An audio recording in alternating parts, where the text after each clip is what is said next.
அனைவருக்கும் வணக்கம். ஒரு ஊர்ல எருக்கஞ்செடியும் கீரை செடியும் பேசிக்கிறாங்க.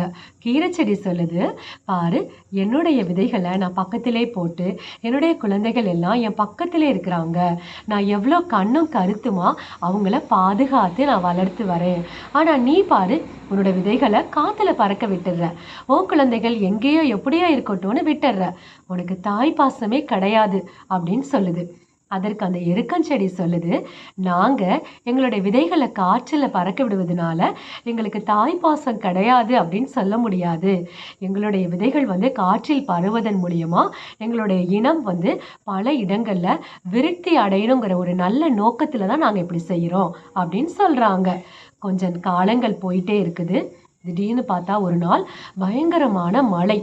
அந்த மழையினால அந்த கீரை இனம் பாத்தி முழுவதுமே அழிஞ்சு போயிடுது. பக்கத்தில் இருக்கிற அந்த எருக்கஞ்செடியும் அழிஞ்சு போயிடுச்சு. ஆனால் தாய் எருக்கஞ்செடி தான் அழிஞ்சிச்சே ஒழிய அதனுடைய குழந்தைகள் எருக்கஞ்செடி இருக்குதுல்ல, அவங்க பல இடங்கள்ல வளமையா செழுமையா இருக்கிறாங்க. ஆமா அன்பு குழந்தைகளே, இந்த கதையிலேருந்து நமக்கு என்ன தெரியுது? நாம சின்ன குழந்தைகளா இருக்கும்போது நம்மளுடைய பெற்றோர்களிடமிருந்து அந்த கீரை செடி போல பலவிதமான நன்மைகளை பெற்றுக்கொண்டு வளமையோடு வாழ்கின்றோம்.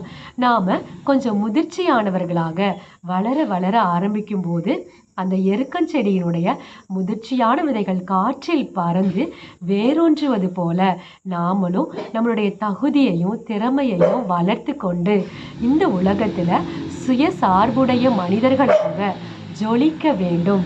நீங்கள் அனைவருமே பல மாவட்டங்கள், மாநிலங்கள், நாடுகள், கண்டங்கள் என பல இடங்களில் சாதனைகள் படைத்து சரித்திரத்தில் இடம்பெற என்னுடைய மனமார்ந்த வாழ்த்துக்கள்.